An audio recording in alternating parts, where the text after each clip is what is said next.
Did you know a mother and son team fooled rich people for 30 years before their own greed got them caught? Sante and Kenny Kimes were the deadliest con artists America had ever seen. Sante was the mastermind.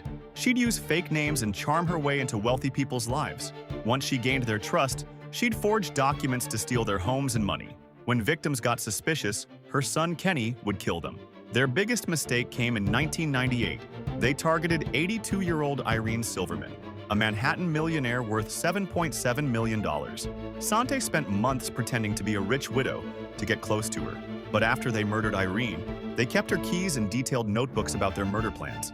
Police found evidence linking them to victims across multiple states. Sante had used over 30 fake identities and passports.